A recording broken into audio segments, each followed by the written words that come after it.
हाय बच्चों, तो कैसे हैं आप लोग। अपन है ना the rise of nationalism in Europe के लास्ट लेक्चर पे आ गए ऐसे।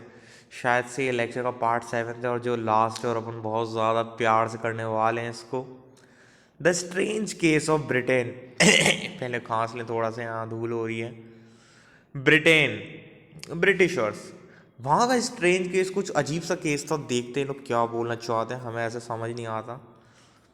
The formation of nation state in Britain did not happen because of a sudden upheaval or revolution. ओ मतलब ये जो नेशन स्टेट बनी थी ना ब्रिटेन में, ये अचानक से नहीं हुआ था अपीवल और रेवोल्यूशन। मतलब यूँ अचानक से चिंगारी हो गई, दंगा हो गया तो बस बदलाव आ गया ना। ने ने ने ने ने ने it was the result of a long drone out process. बहुत लंबा प्रोसेस चला था भाई साहब यहाँ नेशन स्टेट बनने का। अचानक से नहीं हुआ था, तो अचानक से यानी सडन अपीवल और रेवोल्यूशन अचानक से नहीं हुआ था, लंबा प्रोसेस चला था वहाँ नेशन स्टेट बनने का ब्रिटेन में। देखते हैं क्या ही हुआ था वहाँ पे। Before the 18th century there was no British nation. Oh my जीजा जी, 18th सेंचुरी के पहले तो कोई ब्रिटिश नेशन था ही नहीं। द ब्रिटिश आइल्स, मतलब पूरा जो ब्रिटिश नेशन था या जो आज आइलैंड है, जो भी है, पहले आइलैंड था, वो डिवाइडेड था इनटू डिफरेंट एथनिसिटीज। मतलब वहाँ ब्रिटिश तो कुछ नहीं था, वहाँ पे थे इंग्लिश, वेल्स, स्कॉट और आयरिश। इंग्लिश यानी इंग्लैंड वाले, वेल्स यानी वेल्स वाले, स्कॉट यानी स्कॉटलैंड वाले, आयरिश यानी आयरलैंड वाले। मतलब जगह जगह के लोग रहते थे वहाँ। Each ethnic group had its own culture and political tradition. ये जितने भी चारों वैरायटी पड़ी ना, इनका सबका खुद का कल्चर और पॉलिटिकल ट्रेडिशन थे। इनकी खुद की पॉलिटिक्स की, खुद के कल्चर थे। इंग्लिश की अपनी, वेल्श की अपनी, स्कॉट की अपनी, आयरिश की अपनी। The English nation steadily grew in wealth, importance and power. पर इन चारों में से कहते हैं ना, अक्कड़ बक्कड़ बम्बे बो, अक्कड़ बढ़ गया। इंग्लिश नेशन बहुत आगे बढ़ गया भाई, बहुत ज़्यादा पावरफुल हो गया। वेल्थ यानी अमीर, इंपॉर्टेंट हो गया, पावरफुल हो गया। कुल मिला के इंग्लिश की झांकी जम गई थी। Thus it was able to extend it influence on the other nation of the island. तो ये अपना कंट्रोल जमाने लग गया बाकी के तीनों नेशंस पे। भाई साहब, अब तो कुछ बुरा होने वाला है। जब कोई एक आदमी अमीर हो जाता है ना सब में, तो वो बाप बन जाता है और गाना बजता है, तेरा बाप हूँ मैं। The English parliament seize power from the monarchy in 1688। English parliament ने वहाँ के मोनार्की से पावर छीन ली 1688 में, आफ्टर अ प्रोलॉन्ग कॉन्फ्लिक्ट। बहुत झगड़ा हुआ था, तो इंग्लिश नेशन ने यानी इंग्लिश पार्लियामेंट के किसके पिछवाड़े पे लात मार दी, मोनार्की के। 1688 में बहुत लंबा चला था कन्फ्लिक्ट। फिर एक एक्ट पास हुआ, the act of union 1707 between England and Scotland. अब एक यूनियन पास हुआ इंग्लैंड और स्कॉटलैंड के बीच, याद रखना, समझ रहे हो ना। The act of union between England and Scotland resulted in the formation of United Kingdom of Great Britain. इन दोनों को मिला के क्या बना भाई लोग, United Kingdom of Great Britain. अब इस यूनियन में क्या हुआ इन दोनों में, मतलब मिलाप में, इंग्लैंड हो गया पति, स्कॉटलैंड हो गई बीवी। In this union England was the dominant partner. England बहुत पावरफुल था। एंड दस the British parliament was dominated by the English member. और जो वहाँ का पार्लियामेंट था उसमें भी सारे इंग्लिश थे। और इंग्लैंड और इंग्लिश, इंग्लैंड मतलब जो इंग्लैंड में लोग रहते हैं ना, उन्हें इंग्लिश कहते हैं। तो इंग्लैंड बहुत पावरफुल था, इंग्लैंड और स्कॉटलैंड में। और इंग्लिश पार्लियामेंट तो पूरा इंग्लिश लोगों से भरा था। मतलब England English, England English, England English. कुल मिला के एक ही बात है, इंग्लैंड में रहने वाले लोगों को इंग्लिश कहते हैं। उनकी झांकी जम रही थी, उनकी तो बल्ले बल्ले हो रही थी।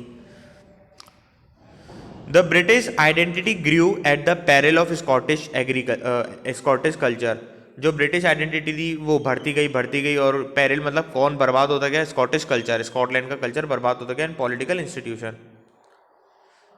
The Scottish island were inhabited bye Catholic clan. अच्छा, स्कॉटिश में रहते कौन थे स्कॉटलैंड में, वो रहते थे कैथोलिक क्लैन। ये एक वैरायटी होती क्रिश्चियंस की, एक तरह के क्रिश्चियंस होते हैं। क्लैन यानी कुल, कैथोलिक कुल के लोग, मतलब एक तरह के ये लोग क्रिश्चियंस होते हैं।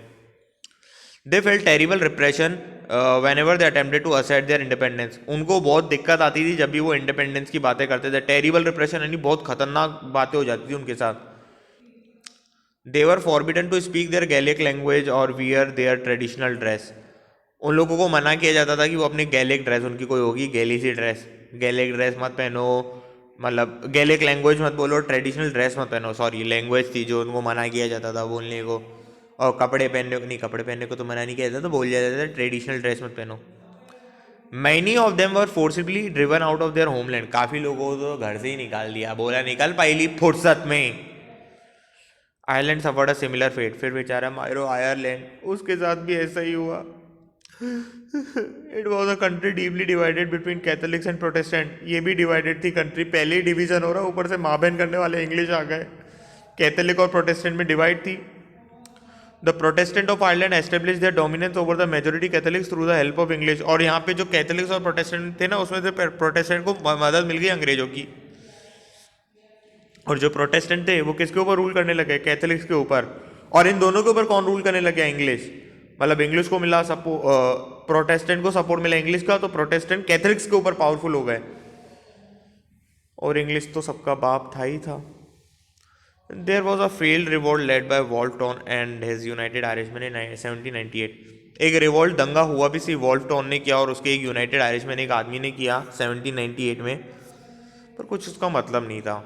After that Ireland was forcibly incorporated into the United Kingdom of 1801। उसके बाद क्या हुआ, आयरलैंड को जबरदस्ती धड़क धड़क के इसमें डाल दिया गया। 1801 में आयरलैंड को भी इसमें डाल दिया गया, पहले इंग्लैंड, फिर स्कॉटलैंड, और फिर अभी Ireland. The English culture was propagated forcefully to forge a new British nation. English culture को प्रोपोगेट यानी बढ़ाया जा रहा था ताकि कौन सा नेशन बनाया जा सके, ब्रिटिश नेशन। मतलब इंग्लिश नेशन को, इंग्लिश कल्चर को बढ़ावा दे रहा था, वाव, और ऐसे बन गया British nation. The older nation survived only A subordinate partner in this union. और जो पुराने नेशन थे, पुराने जो भी थे इंग्लैंड के अलावा, वो सिर्फ इसके नीचे बन के रह गए, यानी subordinate partner.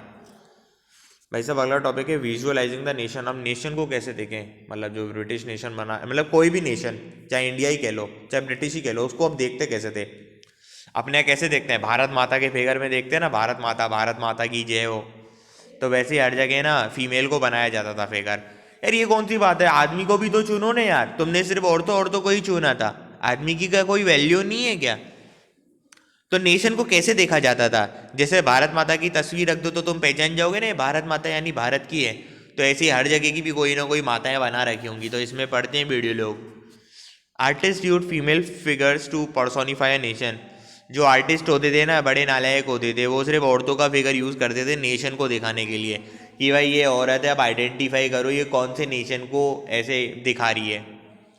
During French Revolution, artists used the female allegory to portray the ideas such as liberty, justice in the republic. French revolution के समय की बात है, आर्टिस्ट कौन से यूज को करते, आर्टिस्ट कौन से फिगर को यूज करते थे, फीमेल एलेजरी यानी सिंबल, एलेजरी यानी सिंबल। और उस सिंबल से वो क्या दिखाना चाहते थे, लिबर्टी यानी आज़ादी, जस्टिस मतलब न्याय, और रिपब्लिक मतलब अपना डेमोक्रेसी, मतलब रिपब्लिक ऐसे मोनार्की हट गई, सब कुछ अपना अपना सा हो गया, तो ऐसे वो औरतों को यूज करते थे।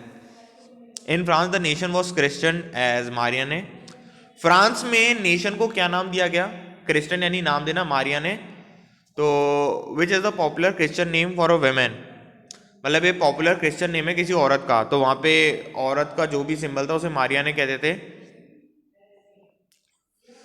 हर कैरेक्टरिस्टिक, मतलब जो फ्रांस की माता थी वो थी मारिया ने।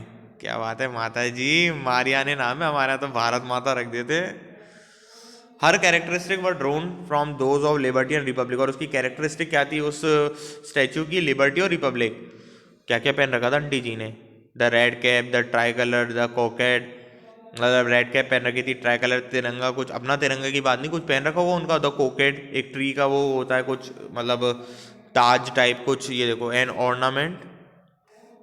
Ornament usually worn on a head as a badge, मतलब वहाँ कुछ मिला के हैट की तरह पहनते हैं ये कोकेट को।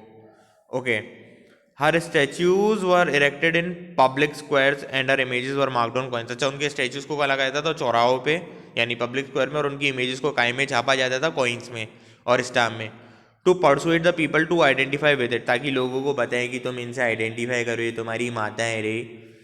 और Germania became the allegory of the German nation. और जर्मन नेशन की माता जी कौन, जर्मेनिया। फ्रांस की कौन, मारिया ने। भारत की कौन, भारत माता। जर्मन की Germania. Germania wears a crown of oak leaves, ये क्राउन पहनती थी, क्राउन मतलब ऐसे क्या कहते हैं, क्राउन मतलब होता है ना सर पे पहनते हैं, ओक लीव्स का, कि कोई किसी तरह के पत्ते का। The German oak stand for heroism. और जो जर्मन का ओक है ना, वो किसके लिए क्या दर्शाता है, हीरोइज्म मतलब ब्रेवरी, झांकी, मतलब समझ रहे हो ना। अच्छा सॉरी बेटा, एक कोकेट का मतलब फिर से देख लो। An ornament usually worn on a hat as a badge. अच्छा, कोई भी एक डेकोरेटिव चीज़ जो हेड के ऊपर लगाई जाती है, बस वो हेड नहीं होती, हेड के ऊपर कोई लगाने वाली चीज़ होती है ताकि झांकी दिखे हेड। नेशनलिज्म एंड इंपीरियलिज्म, ओहो ओहो, बात बात पे यही बातें कर रहे हैं। Balkan was a region of geographical and ethnic variation comprising modern day, तो बाल्कन है ना, जोग्राफिकल और एथनिक वेरिएशन, बाल्कन में बहुत तरह की वेराइटी थी, जोग्राफी और एथिकल वेरिएशन बहुत सारे थे, मतलब वहाँ पे बहुत सारे अलग अलग तरह के लोग रहते थे। और बाल्कन ऐसे छोटी मोटी जगह नहीं थी, बालक समझ लो, ऐसे बहुत लोग थे उसमें, बहुत देश थे, सिटी नेशन जो भी कहो। Romania, Bulgaria, Albania, Greece, Macedonia, Croatia, Bosnia Herzegovina, Slovenia, Serbia and Montenegro. Paper में मत लिख कर आ जाना, 3 4 लिख देना। तो यहाँ के रहने वाले लोगों को क्या कहते थे? The inhabitant of this region were broadly known as Slavs, और यहाँ के लोगों को कहते थे स्लेव्स। अबे स्लेव्स यानी मजदूर, वो नहीं, मतलब जो तुम गुलाम गुलाम समझ लो, स्लेव्स बस कहते थे। जैसे मैं सिंधी हूँ तो मुझे कहते हैं ना, ओए सिंधी, तो ऐसा थोड़ी होता है यार, मतलब कह दो कुछ भी। The spread of the ideas of the romantic nationalism in the Balkan together with the disintegration of the Ottoman empire made this, समझ ही नहीं आया, आप समझते हैं। अब इस बाल्कन एरिया में, ये जो अपन पढ़ रहे हैं ना टॉपिक, इस पूरे बाल्कन एरिया में ये इस बाल्कन एरिया में रोमांटिक नेशनलिज्म, देश की भावना जाग गई। लेकिन ऑटोमन एम्पायर जो मुस्लिम्स का या कुछ का ऐसा एम्पायर था, ऑटोमन एम्पायर, वो ख़त्म होता जा रहा था। तो इस वजह से ये रीजन बहुत ज़्यादा खतरनाक हो गया था, एक्सप्लोजिव, यानी यहाँ पे दंगे होने लग गए थे। क्यों? क्योंकि एक तो देशभक्ति की भावना आ गई, ऊपर से ओटोमन एम्पायर के साथ सब खराब हो रहा था, मतलब ओटोमन एम्पायर खत्म होता जा रहा था। तो इस वजह से ये जो पूरा एरिया था बहुत एक्सप्लोजिव यानी खतरनाक होता जा रहा था। लड़ाई दंगे तो नॉर्मल बात हो गई थी बाल्कन वाले एरिया में। The Balkan area became an area of intense conflict. अब यहाँ पे बहुत हॉटनेस हो गई थी, मतलब हॉटनेस मतलब लड़कियाँ नहीं आ गई थी, कुल मिला के यहाँ दंगे वंगे हो रहे थे। The Balkan states were fiercely jealous of each other, और जो बाल्कन स्टेट थी वो एक दूसरे से बहुत ज़्यादा जलती थी, जैसे तुम लोग जलती हो ना मुझसे। And each hope to gain more territory from of the other, और हर कोई अपनी जगह छीनना चाहता था। मतलब ये ऊपर जो पढ़ी ना तुमने वेराइटी, ये सब एक दूसरे से अपना अपना छीनना चाहते थे। During this period there was intense rivalry among the European power over trade and colonies as well as naval and military might. ओहो, और इस समय बहुत ज़्यादा राइवलरी मतलब दुश्मनी चल रही थी। राइवलरी मतलब बिजनेस के सेंस में, यूरोपियन पावर्स में क्यों चल रही थी? ट्रेड और कॉलोनीज को लेकर, ट्रेड यानी धंधे को लेकर, कॉलोनीज यानी कब्जों को लेकर, कि हम यहाँ पे कब्जा कर रखा है ये। ऊपर से नेवल और मिलिट्री की भी चल रही थी वहाँ पे, तो बहुत ज़्यादा दिक्कत थी। माइट नहीं है, फाइट है, तो माफ़ करना बच्चे लोग। Each power, Russia, German, England, Austro Hungary was keen on countering the hold of other power over Balkan. ये जितने भी पावर तुम्हें दिख रहे हैं ना, रशिया, जर्मनी, इंग्लैंड, ये सब पावर लेना चाहते थे अपनी बाल्कन में, अपनी पावर जमाना चाहते थे। And extended influence, extend its own control over the area, और यहाँ पे अपना कंट्रोल जमाना चाहते थे। तो फिर क्या हुआ? कंट्रोल के चक्कर में, पावर लेने देने के चक्कर में, this led to a series of wars in the region and finally the First World War. यहाँ पे वॉर होता है और फाइनली फर्स्ट वर्ल्ड वॉर हो गया। तो पता है ना फर्स्ट वर्ल्ड वॉर कब हुआ था? 1914 से 1918। बहुत कारण थे उसके, पर उसमें से एक कारण ये भी था। तो जाने मन लोग, मैं चलता है, फिर मिलता हूँ अगले लेक्चर में, तब तक के लिए दुआ में याद रखना, बाय।